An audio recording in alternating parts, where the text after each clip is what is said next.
your source for everything paranormal. Para X. The views expressed and the opinions given by the individual host and their guests do not necessarily reflect those of Para X, its affiliates, or its sponsors.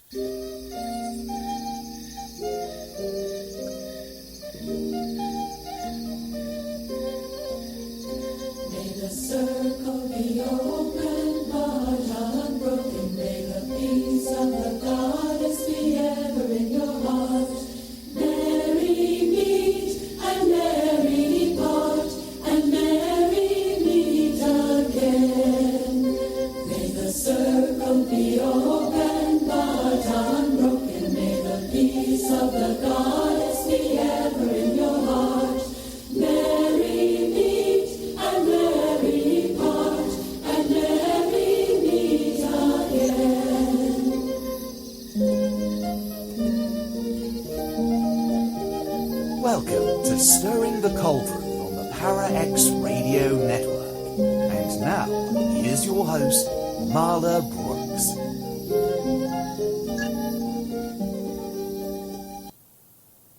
Hey, merry meet everybody, and welcome once again to Stirring the Cauldron. My guest tonight is author Lilith Dorsey, and she's been active in the pagan community for almost 3 decades and has a background in many magical traditions, including Celtic, Afro-Caribbean, and Native American spirituality, some Haitian voodoo, some New Orleans voodoo, and some Santeria. She's the author of several books, including Voodoo and the African-American Paganism, and Love Magic, which we talked about when she was here last, when it was first released. And tonight we're going to be talking about her new book, Orishas, Goddesses, and Voodoo Queens, which is about the divine feminine in the African religious traditions. So, Lilith, oh my God, I can't talk today. It's nice to be back for a visit. Oh, thank you so much for having me back, Marla. I'm excited to talk about this book. I really, really am. It is an exciting book. And with African traditional religions and women's issues getting stronger than ever before, it's very timely. I mean, I've had so many authors on the show lately who have written about the divine feminine, like Nicholas Pearson's Stones for the Goddess, and a book called When God Had a Wife by Lynn Picnic and Clive Prince, and that's all about the fall and the rise of the sacred feminine in the Judeo-Christian tradition. So why do you think this is like coming around again? I mean, everything old is new again, but I think this is the time. Why do you think so?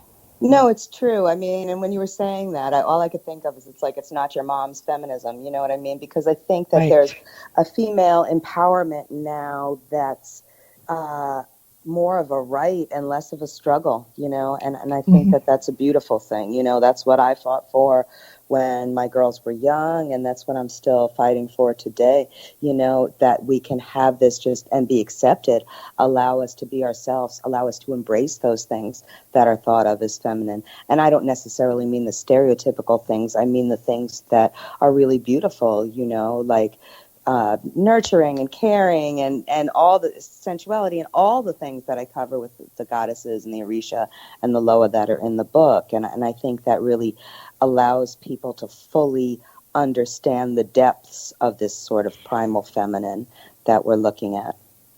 Yeah, and I think a lot of people are kind of scratching their heads about that because, what is that? I mean, and maybe Gloria Steinem comes to mind or something like that.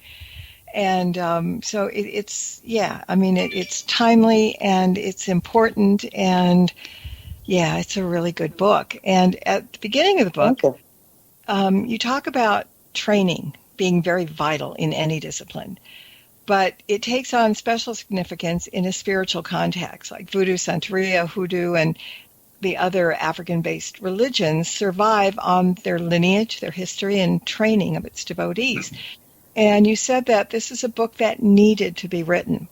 Is it one of those cases where the author feels the need to write a book because that's a book that they would really need to read?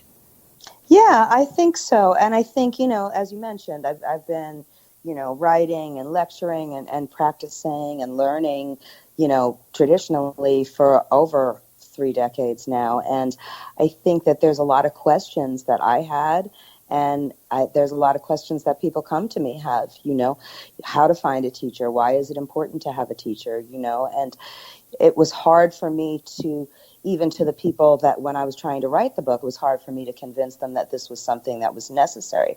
Because I think in a lot of other traditions, it's very, intuitive or less, teacher-student based, and we don't even really think of it as teacher-student. It's more parent-child, we get guided through this, and it's sort of a rebirth into a new life. And, we have to be able to trust these people. They guide us, and they've been through it before. It helps the same way that, you can't turn a 5-year-old loose in the kitchen with the stove and all of that because they might hurt themselves. These people don't. And I'm not trying to scare people. I'm just saying that this magic is powerful. And if you don't know what you're doing, wouldn't it be better to have somebody who's going to guide you through it than make your own mistakes and possibly have things not go the way you want and, more importantly, need them to be? Yeah, it's one of those cases where, some parents will say, okay, well, let the kid, if he's going to climb the fence, let him fall down. I'm not sure I totally agree with that. I think warnings are important, and I think a gentle hand in guiding is the most important thing, and that's exactly what you did with this book. Thank you. I tried because, like I said, I didn't want to scare anybody. And, but to me, it's more of a blessing, if I have a question and I can call, my Santeria godmother. I mean, she just passed, but when she was still alive, I could call her and get guidance from her, and my Haitian Mambo, who I study with, and my own New Orleans voodoo priestess Miriam from the Voodoo Spiritual Temple. It's just very helpful, like in matters of health, in matters of finance, in matters of love, and in matters of everything, really, the same way it would be with a parent and child. And I have my own godkids, and they call me when they're, looking for work or looking for, something about their relationship or anything, and that's how it goes. It's sort of you give back to the community, and that's how the system works. And it's really important, too, because trust enters into that. And, we're always looking for people to trust or information that we trust. And, the way your book is written, anybody that reads it automatically can trust you because it's written gently but informatively at the same time. And there's just so many things in there that's so interesting that, it's kind of one of those, okay, I can read a chapter now. Maybe I'll put it down. Maybe not. Maybe I'll continue on. No, this is too good, kind of thing. So, yeah, it's written really well. And, I was reading that you were also talking about the fact that African traditional religions were forced to remain shrouded in secrecy to keep the practitioners safe from persecution. And, pagans had to do that too when Christianity came in. I mean, it's when people do that, when they're hiding to keep it going, I mean, the traditional religions made it through in spite of all that, and it's all very empowering now in modern times. So I guess these traditions go from generation to generation with a mix of sheer will, faith, and maybe divine intervention and some syncretism as well. Yeah, I mean, I talk about that a lot in the book, and I think that's a big sticking point for people who didn't necessarily grow up in the traditions, because a lot of times people are also practicing Christians at the same time that they're doing these African traditional religions. And, I think for some people in the beginning, it was a way to sort of still honor these deities, but not suffer the, backlash and persecution if they had, if we take, for example, Oshun, who I'm a daughter of Oshun in La Regla Kumi, which people refer to as Santeria. And when you see traditional statues for Oshun, it's the Virgin of Caridad del Cobre. And, there's a boat, and there's 3 guys named Juan in it, and there's a whole story I talk about in the book. But this goes back to, some of the early stories in Cuba about, 3 men were drowning and they saw the statue and it saved them. And they recognized it as a manifestation of Oshun. And it was that. And also this virgin, of Caridad del Cobre that people worshipped. It doesn't necessarily have to be a separate thing.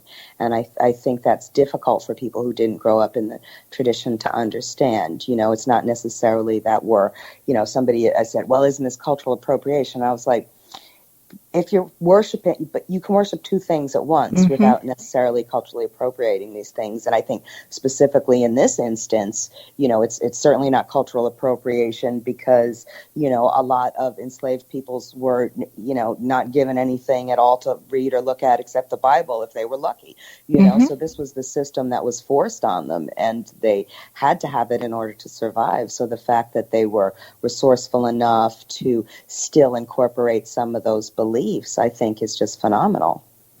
It is, and I try to tell people because, we all know Christian Druids, we all know Jewish witches, we don't, in any of our religions, we don't say you can't practice everything or one thing, because there is a good mix. We're not like dogmatic in telling people, well, if you're Christian, you better not even think about doing, whatever. Right. And in voodoo, voodoo, as you know better than me, a lot of Christianity is in that. And people go, no, that can't be. How can you mix those two things? Because voodoo is horrible. Well, read a book, learn things, keep an open mind. Yeah. My Haitian mambo, her name is Bonnie Devlin, and she's also a Unitarian minister. So for her, it was just, okay, this is something I practice. Not to speak for her, but the way I understand it was she would practice this in a certain context and this other thing in a different context. You know what I mean? And that's what I witnessed, all the times that I was with her, So again, I think it's all very respectful and it has to do with just honoring different systems. And that's something I stress in the book as well, that things should be done, honorably and respectfully. And that's another reason that we have teachers and things like that. If somebody was going to go make up Judaism and decide to go, no, people would not necessarily think that was the best idea. So I think that a lot of people who want to honor their ancestors, and I'm all about honoring my ancestors, but there's also a system. It's funny. My aunt actually came and to some ceremonies that I was doing and some of the feast food that I would cook for ritual and our ancestor feasts. And she'd look at me and she'd be like, your great grandmother made this exact same recipe. It tastes the same, So for me, it was so interesting that I could come back to these recipes and these ways of honoring people that I had never even met, It was like, wow, that's really cool. There's something magical about doing that, recipes from 100 or 200 years ago that are available now. And that's from kind of where your people came from and your relatives and your ancestors are that, and they ate the same thing. There's something very magical about tasting something that they tasted or, definitely. Or just carrying on the tradition, even getting that and saying, okay, well, it's 100 years now. Well, I want my children and their grandchildren because this is such a good recipe. And then the stories start getting told about the ancestors and things. And that's the beauty of all this, I think, is just touching base and being one with them. No, it is. It really is. And I've always, that's what I learned when I was little. And that's what I taught my daughter when she was little, and now she growed up and she runs a restaurant. So I'm a big foodie over here, and that's why I have recipes in the book, Yes. Again, that was always a struggle. I think when I first started writing, people were like, oh, well, people don't really want recipes in a magical textbook. And for me, eating really is magical. You know what I mean? That there's so many things that we put into our body, and it doesn't have to be processed chemicals. It could be, like you said, herbs that our ancestors used. And if we have that knowledge, oh, maybe I'm just grabbing for the basil, or maybe I'm just grabbing for the sesame seeds. But if we know that those things are healing and we know those things are protective, then it adds a whole nother context to what it is we're doing. I think so many of the people that listen to my show are foodies. That's what we do. We write kitchen witch books and things. And I think it's really important to be able to keep, even if you don't know your ancestors, a lot of people don't go that far back that they know, but they get to a certain point and you just kind of have to dig into it a little bit deeper, and you still feel it. It doesn't have to be, you don't have to have the name of your great-great-grandmother to appreciate something that, well, she did or might have done or something. So, yeah, I think ancestor worship is such an important aspect of living. I mean, there's the old saying about you're only as strong as the 1,000 ancestors that are behind you, which is a really nice way to put it. And I think they need to be revered. I mean, I have an ancestor altar. I think everybody should, just so you can, give them a nod every so often, say hello, light a candle. I mean, they haven't forgotten us, but we tend to forget them. It's sad. No, it's true, and they went through so much. And I always, suggest to people that if they're having a rough time, maybe consider, like you said, lighting a candle or leaving out a glass of water or maybe even making a dish that they would have liked, so you can help connect with them and their insight and their wisdom in the matter. You know what I mean? Sometimes I'll even take it a step further. Like if I am, if I have a legal question or a legal situation, my grandfather was an attorney. So, he really liked Tic Tacs and beer. So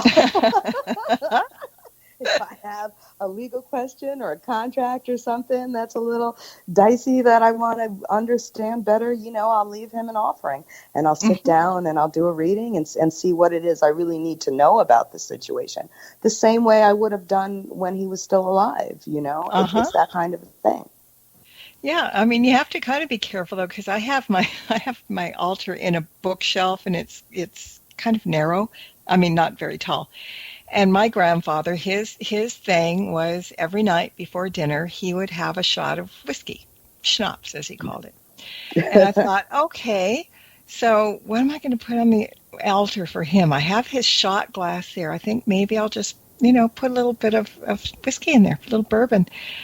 And somehow, because it was like only open on one side, and it's right by my desk where I sit and work, I put it up there. I didn't think anything of it. I kind of walked away and did what I had to do, and I came back and sat down at the computer, and I almost fell off my chair. I mean, that was so powerfully strong, just sitting in that shot glass in there. And I thought, no, I'm not going to water it down, but I might just put just a tiny little bit in there, because that whole shot glass full, made my eyes water. But we do this, we do things for the ancestors. We know. I mean, I have, this is really strange, but when my dad passed away, his brother sent me this whole suitcase that my grandmother, his mother, saved of his from the time he was a kid, all his letters from World War II and Korea. Wow. I mean, it was an amazing suitcase, and I was just floored when I got that. But one of the things in there were my dad's marbles. He must have been like, 10, 11 years old. Yeah. And so I've got a marble or two of his on the ancestor altar for him, so you put little nice things. And I mean, they don't have to be things maybe that they did own, but maybe if you know that it's something that they liked or something, just put it out there. Sure. And so I think, like I said, everybody should have an ancestor altar, because they're with us, whether we like it or not, whether we know it or not. And they guide us a lot. All right. So where did your spiritual journey begin? I don't think I asked you the last time. I always felt kind of witchy, and I feel like people always say that. It's a bit of a cliche, but I grew up. True. I'm a woman of a certain age. I grew up, watching Bewitched and all the rest of that, and, trying to do spells in the living room when nobody was looking. And, but my parents really did name me Lilith. I always get that question when I'm getting interviewed. Well, People are like, oh, I don't know. I was like, so they knew all about the goddess and things like that. But I wasn't, in a coven or anything like that until I was much older. I started practicing probably when I was about 13 or 14 with my best friend. We sort of found each other because we were the only black witches in our school, probably the only black witches, in that part of Brooklyn at that time, now that I think about it. Maybe the only witches, period, at that time, too. I certainly remember going to, everybody in New York talks about, going into Magical Child and things like that. I certainly remember all of that, and it was slim pickings. It was nothing like, for those of you who are younger witches than I am, it was nothing like it is today. It was certainly very hard to find like-minded people and like-minded places, so... or books, even. Even books, I remember they told me, it's funny, I write for Wiser, I always talk about, I used to go into the store, and anybody who was there, they used to have an antiquarian section, and when I was like 12 years old, they wouldn't let me at the antiquarian section because I was a little girl, and they thought I was going to mess up the books. Oh, no. Oh, my God. I don't blame them. I probably would have done the same thing. I wouldn't let, I'd really have to know the 12-year-old before I let them handle the, antiquarian books, but I just, at that point I was like, I'm going to grow up and someday I'm going to write for these people. So, and so you did, yes. I did. Yeah. So, but no, I think that it was, small things, a lot of folk magic, a lot of hedge witchery, until I finally got to, I had my daughter my oldest daughter when I was 20.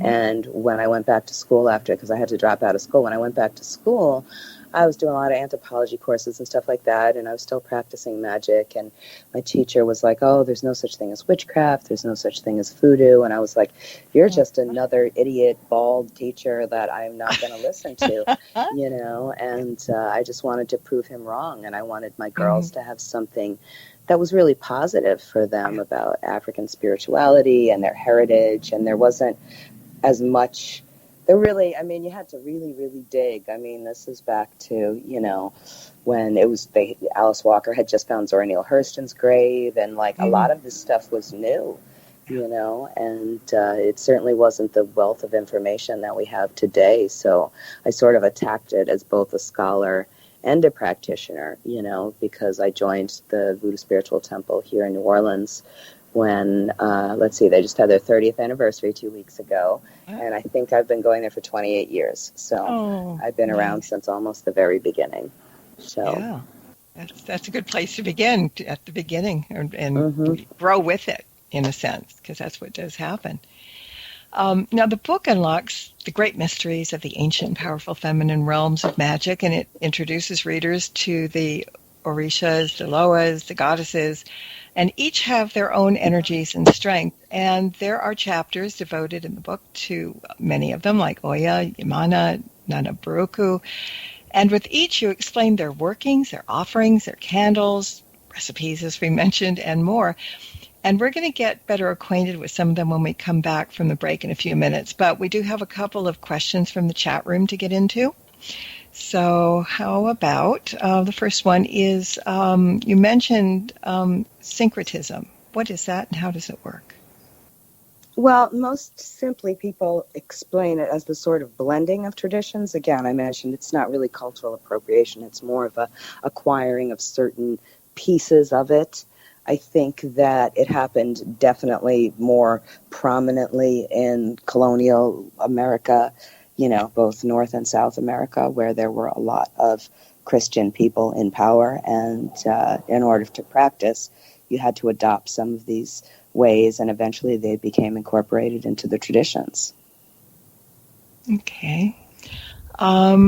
And also somebody said, I've always felt a connection to the divine, but I don't know how to take the next step about going, strengthening it, or being more connected to the goddesses and finding my path. Any suggestions? Oh, okay. Well, you already had the best suggestion, Marla, talking about an ancestor altar, because I think that that's a really good place to just sit and meditate and sort of get some of those answers. If you do any kind of divination, rods or pendulum or cards or anything like that, maybe charge them up on the ancestor altar for a while, maybe sit there and do a reading, All of these things are helpful. And then another thing that people don't think of sometimes is, I'm talking about the importance of the teacher. Maybe light a candle to find the best possible teacher for you, which, my Santo godmother, Oshun Olakariale, she always stressed that it should be the best situation for you. So maybe you saw somebody on the internet you think is really great or whatever. They got a lot of followers or whatnot. What it's about is not getting that person for your teacher. It's about getting the best teacher for you. And maybe in that moment, you're going to have to wait a week. Maybe you're going to have to wait a month. Maybe you're going to have to do something slightly different and get out of your comfort zone in order to make it happen. But if you're really focusing your magic and your intent into finding the best situation for you, then it'll manifest. Yeah, and finding paths, people keep thinking it's very difficult. I don't even know where to look. I don't know where to begin. But I think sometimes just listening to shows like this or other things, picking up books that just kind of grab you. If you're in the bookstore, if you're over at Amazon.com and you see something, I believe that things jump out at you and you may not realize it at the time, but those are the things that you should probably get interested in and follow.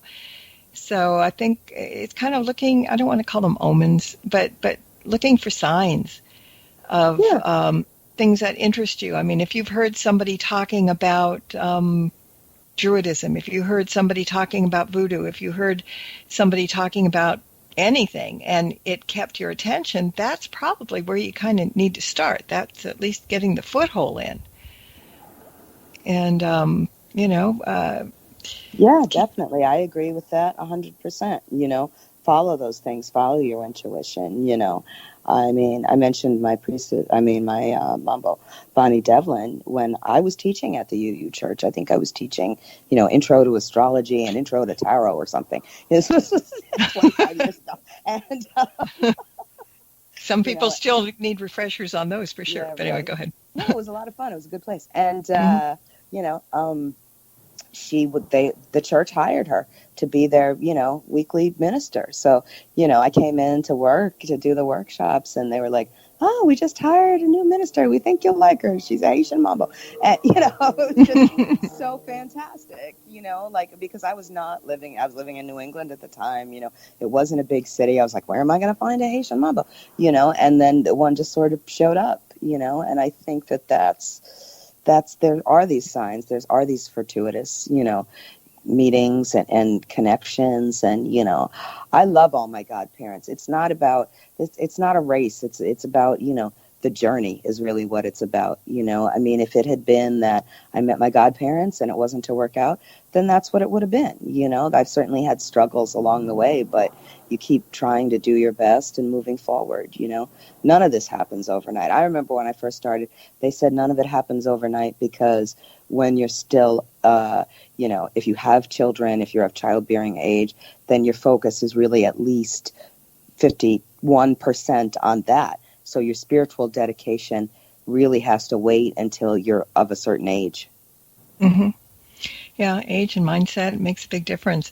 And Kathy in chat just wrote, well, when the student is ready, the teacher will show up. And that's pretty true. Yeah, it's true. It's true. There's always something you can do but to make yourself ready, I think. But that's the cosmos works that way. They find you the people you need. I think one of the things that helps letting people in is lowering your walls, because we all have walls. Yeah. But you don't realize that sometimes you build a wall that's all-purpose wall. And so nobody can get through to you no matter what. Sure. I think if we're going to build up walls, and sometimes it's necessary, do them one at a time for the specific thing that you need at that specific time.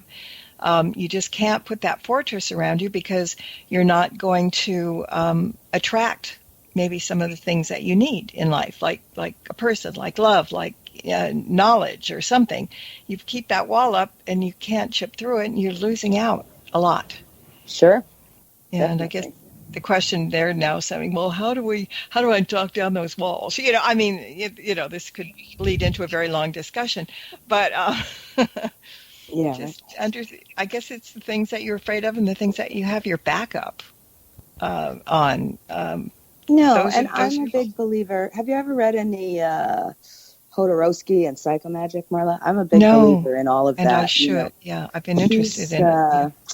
He's got a real shocking way of getting people out of their comfort zone, which I just think is beautiful. You know, I took a lecture workshop with him a few years ago, and most people know him from Holy Mountain, probably the most famous tarot movie ever, but he also developed his own system of magic. And, you know, he was talking about, you know, if you're going to go, it's going to sound wacky to people, but if you're going to go to a job interview and you're nervous, or now I guess it would be a video job interview and you're nervous, he's like, put meat in your pocket, which I was like, this is the most ridiculous thing. I've but you heard know what? that. You're not going to get nervous. And then he looked, and people were looking like, what in the world? And then he was just like, or lavender. And I just thought that was so beautiful. Because oh my God. I don't know where I heard that, but I have. I've heard about the meat in the pocket. I hadn't thought about that in 1,000 years, but yeah. You know, and that certainly takes you out of your comfort zone. You know what I mean? You're only going to be so like anxious and nervous about the interview if you're like, wait a minute, I've got some meat in my pocket. You know? That brings such a great mental picture, honest to God. Yeah. But no, it's those kinds of things. He really plays with the whole, you know, shock value of things to get you out of your comfort zone, not in a dangerous way, but in a way that will just shake up your normal stuff. I had a teacher once, she was a Santera, and she would teach an intro to magic class that talked about, you know, if you're the kind of person that gets up every day at the same time and has the same routine and does the same things and has like everything in a very set way, then in order to make your magic better, you need to do everything different. You know what I mean? Wake up at a different time, do things in a different order, you know, and vice versa. So, you know, if that's how you are, you need to just change up those routines because that will allow different things to happen. And Kathy in chat said, well, and the universe has its way. It'll drop kick you sometimes. And that's true too. We've all got the bruises from that. Yeah. All right. Yeah. Well, we are going to rest our voices and our brains for just a couple of minutes, and so we'll be right back. Don't you go wandering off. Stirring the Cauldron will be right back, so don't go away. If you end up with webbed feet, remember, you've been warned.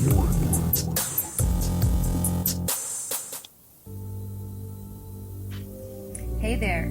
I don't know if you've heard, but there's a great new radio show on Para X. 2 hosts, 1 hour, and too much fun.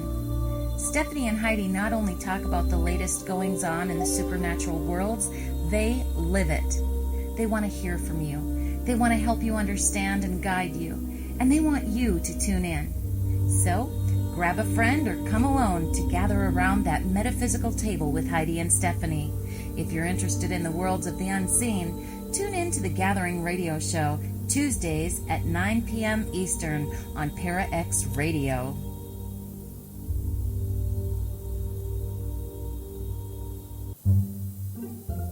You've no doubt heard of Tango and Cash, Whiskey Tango Foxtrot. Perhaps it takes 2 to tango. Well, now, on the first and third Thursdays of each month, there's a show called Tango and Friends at 8 p.m. Eastern on the Para X Radio Network with your host, Bruce Tango. And yes, there will be at least 2 to tango on each episode, sometimes even more. There's going to be lots of topics and lots of guests you'll all know and lots of surprises.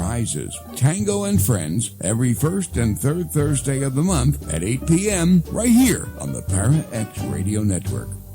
Missed an episode of Stirring the Cauldron? Then be sure to check out marlabrooks.com and check out the archive. And while you're there, check out Marla's weekly Witches Oracle card reading.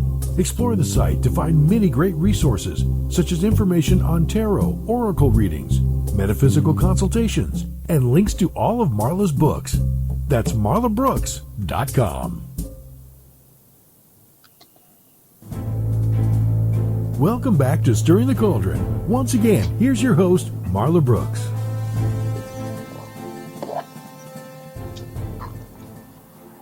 And welcome back. My guest tonight is Lilith Dorsey, and we're talking about her new book, The Orishas, Goddesses, and Voodoo Queens, the Divine Feminine in the African Religious Traditions. Now, along those lines of people connecting with the feminine forces and finding a path, you say in the book that in some instances, people will be called by the feminine forces to choose, and in others, they will be gratefully chosen. So what are some of the signs that we might be gracefully chosen?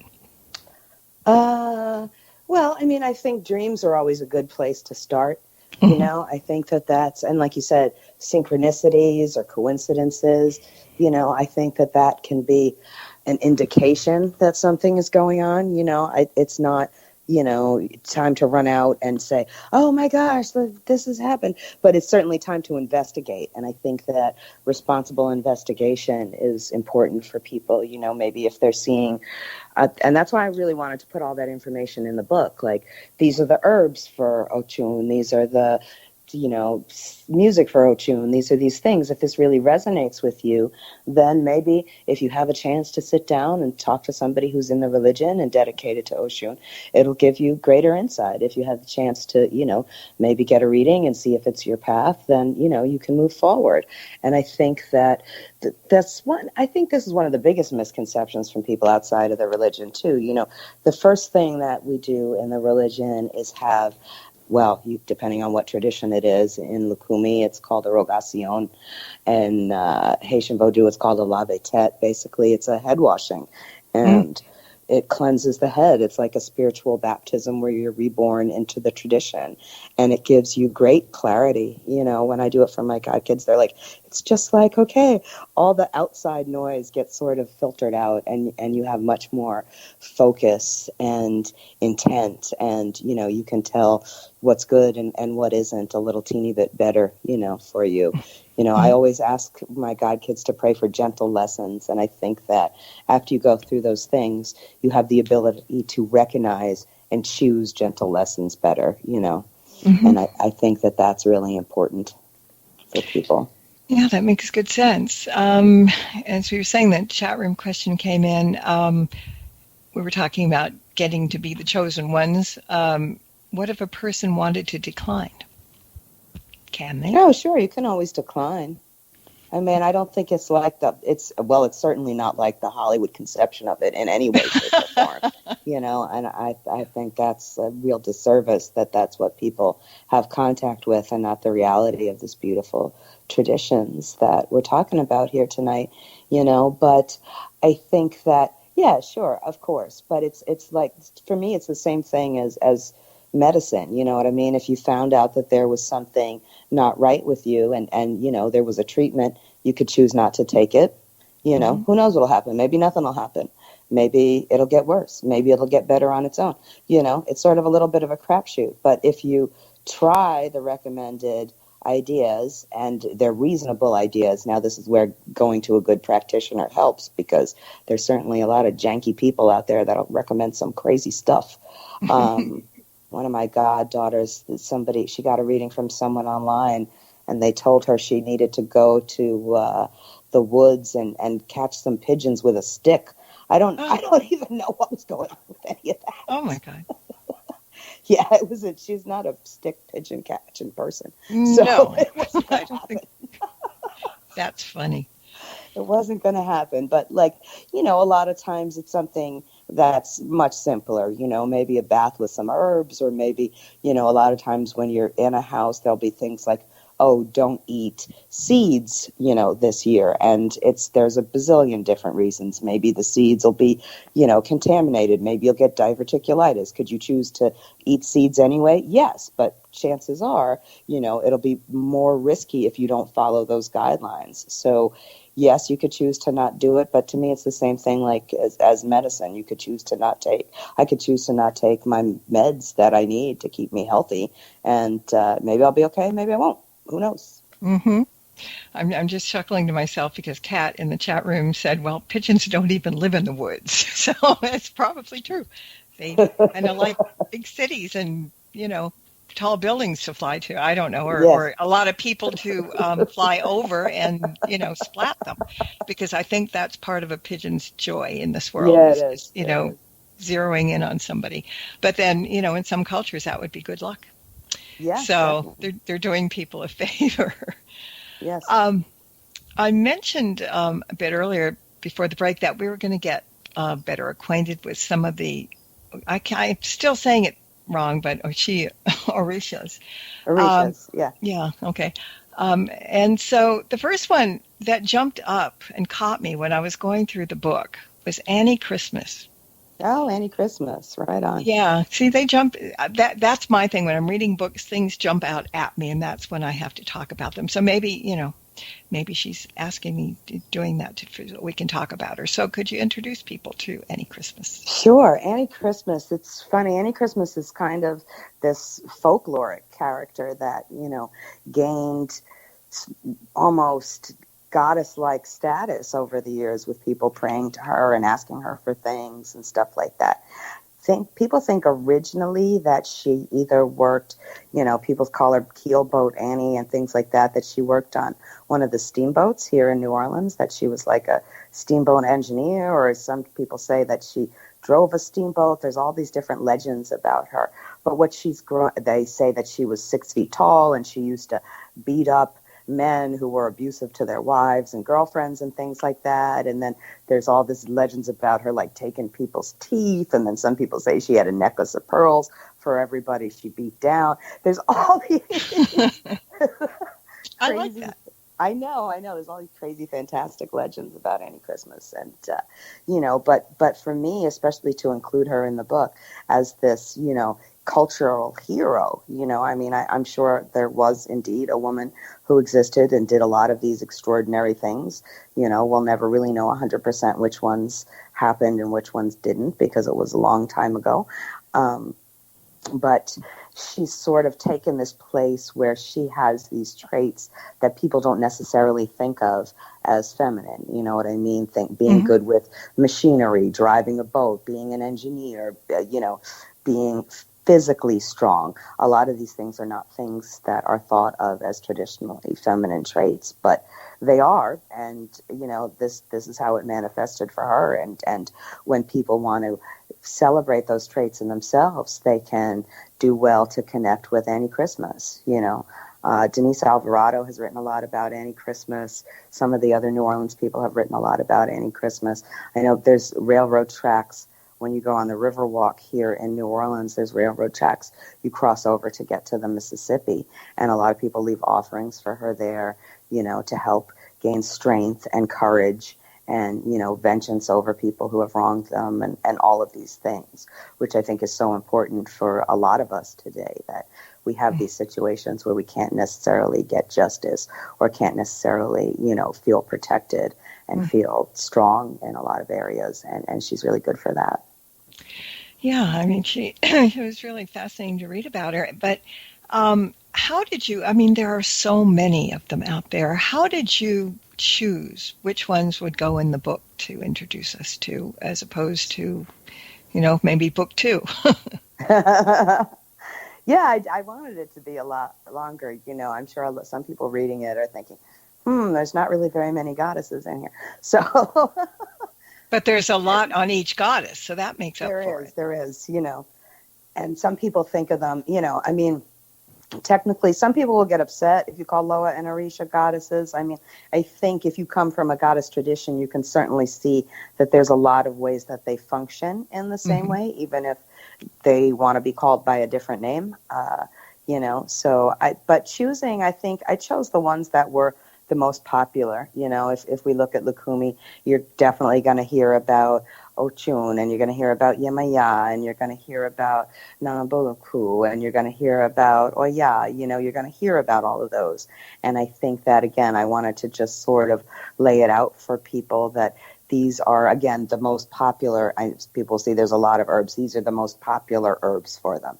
Are there instances where there might be other herbs? Yes, of course, but these are the ones that are most popular and used for them most often, So that's how I chose that. And I just sort of went through the systems, and it's like, if people are going to be talking about some of the Urzulis, for example, in Haitian Vodou, so I talked about some of the ones that are going to show up most often. If you're going to go to, as we mentioned, a lot of these things are really out in the open now, and it's beautiful. If you're going to go to a public ceremony, chances are you're going to see some of these Loa there. And I just wanted to sort of help people understand better if they haven't necessarily grown up in the tradition, or if they, maybe they know a lot about their own tradition, but they don't know about the tradition from another part of the world, that this would just sort of explain some of that stuff in a way that was understandable for them. Mm-hmm. So who are some of the others that you have in the book? I mentioned the Erzulis. There's Erzuli Freda. There's Erzuli Mapang. There's Erzuli Latero, who likes to climb. People get possessed by her, and she mounts people like a bull, like just sort of climbs on top of them. It's an intense kind of thing. Yeah. There's Aida Wedo, who that's one of my favorites, because she's functions as a Loa, but in a way she's kind of almost a mother creator. When people talk about the serpent in the rainbow, Dambala, her husband, is the serpent that goes beneath the oceans, and Aida Wedo is the crown of the rainbow, and they meet together in the Americas, and they intertwined, and they birthed the religion, so it's just such a beautiful story. And I love this image of this rainbow serpent. We get it in other cultures, but in Haiti, Aida Wedo is just, limitless possibility. I tell people, imagine things better than you can possibly imagine. So, you're not just getting, $50 extra a week at work, you're getting $500 extra a week. You don't, you go in, it happened to me today. A friend of mine needed a new battery for the car. We went in, the guy goes, here, just take it. It's like, oh, wow. You know what I mean? Damn. You mentally prepare yourself for this okay, maybe it's going to cost this much, or maybe it's going to be a hassle, and then all of a sudden it turns into this beautiful, magical thing, and that's what Aida Wedo's about, and it's so beautiful, so beautiful. Yeah, I mean, there's so much information there, and really, really interesting. And one thing that I didn't think about, but I should have probably. I mean, we all have aspects of light and dark within us, and I'm guessing that goes for the goddesses and the Loas and the Orishas as well. But are there any that are categorized as like gray, as opposed to just light or just dark? I think they're all gray, really. Good. I mean, They all have. I'm not all about binaries anyway. So they all have these things where in certain circumstances, they can be fierce, or in other circumstances they can be gentle.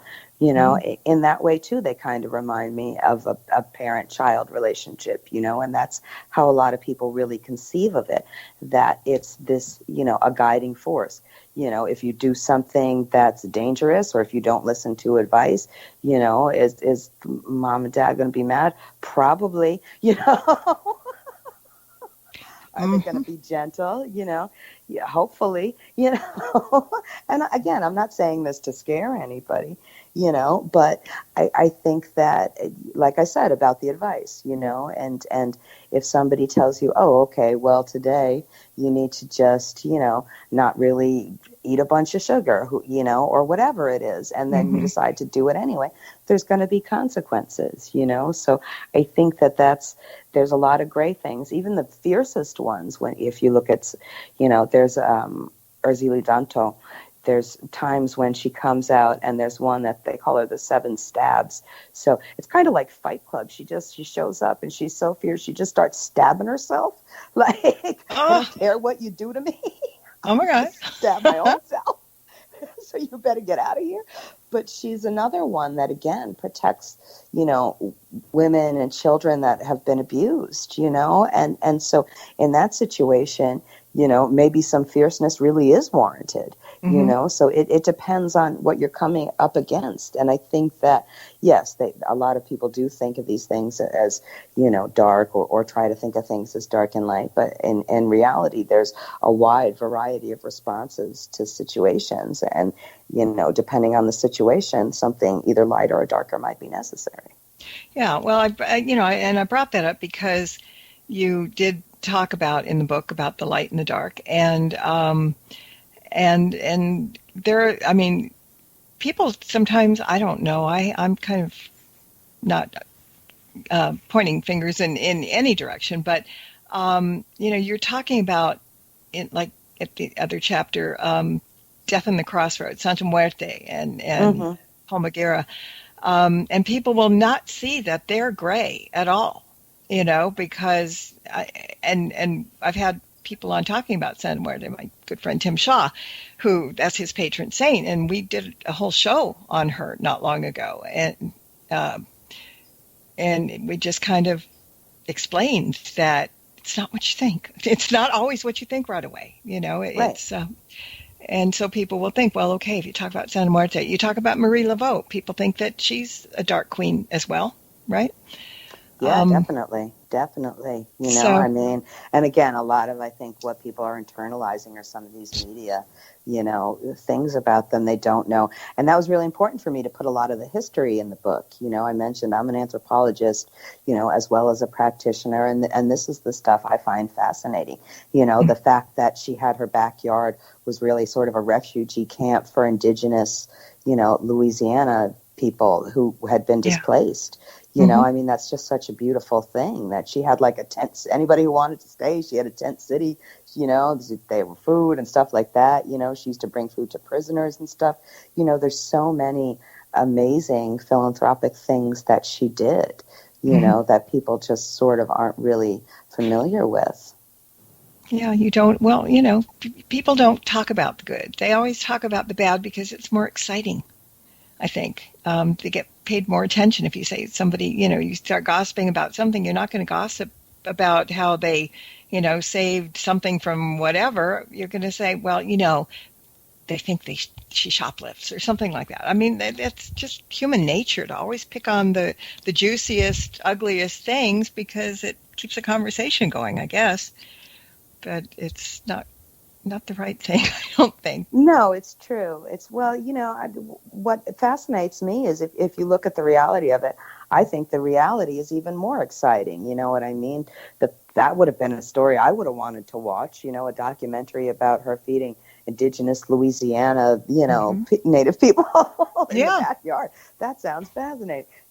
Did she punch somebody in the face and steal their statue? Probably. That's the legend that goes around about her. She had witch rivals. Anybody who's been in the witch community knows witch wars, and what it was said that she used to do is just walk up and punch them in the face and steal their stuff, so. She's got guts.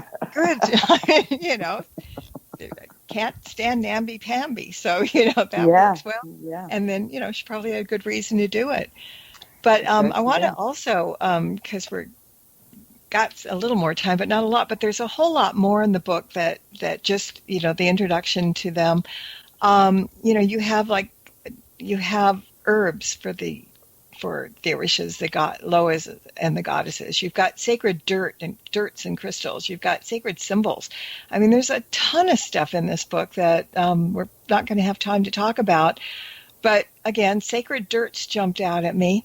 Let's talk about sacred dirts, what they used for, and all that, because I really like that kind of stuff. Well, I think at the core of it is, this concept of Ashe, which people throw around a lot. Mm-hmm. And Ashe is basically the universal life force, the energy. If you're familiar with the concept of chi, it's like the voodoo version of chi, and it's everything has an energy. So if you get dirt from the crossroads, that dirt is full of potential. It's a place of opportunity. So a lot of times what people will do is leave an offering, traditionally 3 pennies, which would be for Elegua or Legba or something like that. And they would take some dirt and then bring that back home and use that in their magic for, okay, maybe you have a job opportunity you want to get, or maybe you have a situation where you want the doors to be open for you. And you want, I could think of a million situations where I waited online for an hour in the hot sun so I could buy some flower pots today. So she had brought some crossroads dirt, but there's where things could go easy, as I mentioned, or it could go hard. So, by maybe taking a little piece of that dirt that represents the Ashe of opportunity and potential and open doors, things will be a little bit easier for you on your journey. I'm not saying everything is going to be fine, because sometimes you need to wait. You know what I mean? Sometimes you need to take pause so something, the butterfly effect, so something doesn't sort of get all out of whack and then things get worse down along the way. But sometimes, you can make things a little bit easier. Dirt from a hospital is supposed to be healing. Dirt from a courthouse if you're doing some kind of justice magic. it really is very logical. But when you think about it, okay, so how many people went through there and were, filled with the anticipation of, getting justice, getting whatever their fair share was when they walked into that courthouse. And that's really what you do and what you're capitalizing on when you take that dirt. Mm-hmm. Yeah, I mean, I just love that concept. And it's funny because you were talking about Ashe, and as you're talking about that, in my head is Witch Doctor Utu and the Ritual Drummers with that song. And the whole time you were talking, that song is going in my head. So thank you for that. You gave me an earworm, but it's a good earworm. Fantastic. No, they're good friends of mine. Utu and I have been friends for 20 years. I'm calling him my work husband now. This is what I say when I get interviewed. But I'm very cool. I've got to get a hold of him because they sent me his book on Harriet Tubman a long time ago, and I with everything going on didn't get to it, but I'm going to have to track him down and have him come on the show and talk about it because it's a really good book. Yeah. And now he got a free plug. And so did the drummers, but whatever. It's good. It's all good. It's fine. They're family. Like I said, they're family. It's all right. Exactly. and we, always support family. All right. So as usual, time is not on our side tonight. So I wanted to give you a chance to tell everybody about your books, your website, or anything else that you want to share. Okay, cool.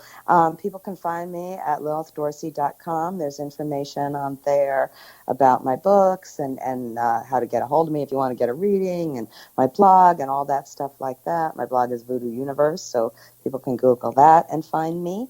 And, this is interesting. We live in interesting times. So, if you want to catch me online, I'll be doing a lot of workshops online. I'm going to be doing Witches Fest in July. Then I'm going to be doing Hex Fest in August, and Sirius Rising also in July. So there's a lot of things. I think there's a Llewellyn online workshop I'm doing next month. Wow. Buy this book, Orishas, Goddesses, and Voodoo Queens. You can get it at Amazon. You can get it. I felt bad. Somebody said they actually went into the Target and they didn't have it in the store, but they have it online. Barnes & Noble, all of that has it.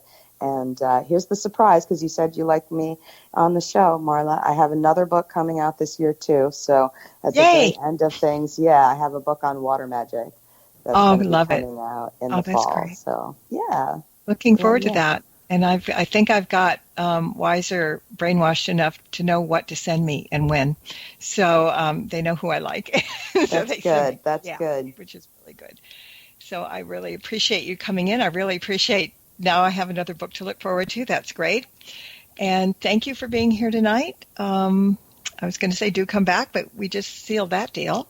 Yay. Thank you so much, Marla. It's always a pleasure. Oh, and I also want to thank everybody for, listening in and picking up on your wisdom and all that. And until next time, everybody, we're out of here. Blessed be, and merry meet again. Good night. Good night. Circle be open, not unbroken. May the peace of the goddess be ever in your heart.